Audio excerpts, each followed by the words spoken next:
Ensuite, Matthieu Laveda nous sort la tarte à la crème habituelle des soi-disant miracles eucharistiques. Là, c'est vraiment le gag, chers amis. Comme on le dit dans mon métier, la secte conciliaire cherche à se faire des preuves à elle-même via ces miracles eucharistiques. Et d'ailleurs, à entendre les conciliaires, il y a eu plus de miracles eucharistiques dans la période qui a suivi Vatican II que pendant toute l'histoire de l'Église, quoi, puisqu'il y en a quasiment tous les 6 mois avec vous. Hein. Au JMJ, là encore, on nous a dit que soi-disant, il y en aurait eu un. Bon. Cet argument ne tient pas la route une seule seconde. Pourquoi ? Parce que la secte conciliaire, chers amis, est abandonnée de Dieu. Elle est abandonnée de Dieu. Qu'est-ce qui permet de l'affirmer ? C'est très simple. La secte conciliaire n'a pas les grâces de la vocation, ce qui n'était jamais arrivé dans l'histoire de l'Église. Jamais.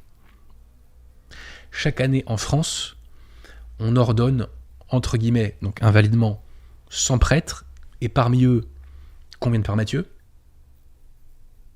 Pendant que meurent 800 clercs conciliaires.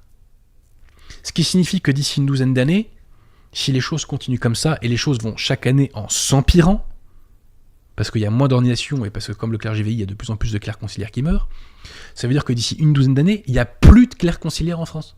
Il n'y en a plus. La secte conciliaire, je le répète, est abandonnée de Dieu, chers amis. Elle est abandonnée de Dieu. Donc si elle est abandonnée de Dieu, il ne faut pas nous faire croire que Dieu fait des miracles eucharistiques en son sein. Et j'affirme que tout est en toc dans la secte conciliaire. J'affirme que ces pseudo-apparitions, notamment celle à Medjugorje, sont des fraudes. J'affirme que ces mystiques comme Marthe Robin sont des fraudes. J'affirme que ces pseudo-saints comme Kowalska Faustine ou comme Mère Teresa sont des fraudes. J'affirme que ces sacrements inventés par Montigny-Paul VI sont des fraudes parce qu'ils sont invalides. Et donc j'affirme que ces miracles, pseudo-miracles eucharistiques sont des fraudes. Et il ne pouvait en être autrement, chers amis. Pourquoi ? Parce que la fausse messe Paul VI, la pseudo-messe Paul VI, est invalide. Elle est invalide pour 2 raisons. Je plaide ça plus longuement dans mon émission consacrée au film de Gad Elmaleh faite il y a 1 an. C'est une des meilleures émissions qu'on a fait à ce micro. Allez la voir si vous ne l'avez pas vue. Pour quelle raison la fausse messe Paul VI est invalide ? Premièrement, sa forme n'est pas conforme à ce que l'Église exige en la matière. Puisque dans la fausse messe Paul VI, les paroles de la consécration ne sont pas dites in persona Christi, mais elles sont dites de façon narrative exactement comme dans une scène protestante.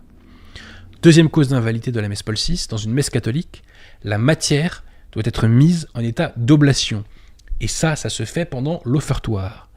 Dans la fausse messe Paul VI, le pain et le vin, donc la matière, ne sont pas mis en état d'oblation parce qu'il n'y a plus d'offertoire. Ils ont supprimé l'offertoire dans la fausse messe Paul VI, chers amis. Et c'était pas sous l'effet du hasard qu'ils ont fait ça. Ils ont fait ça volontairement pour avoir une, entre guillemets, messe invalide. Et pour conclure à ce sujet, chers amis, donc, il est évident qu'une messe invalide ne peut pas donner lieu à des miracles eucharistiques.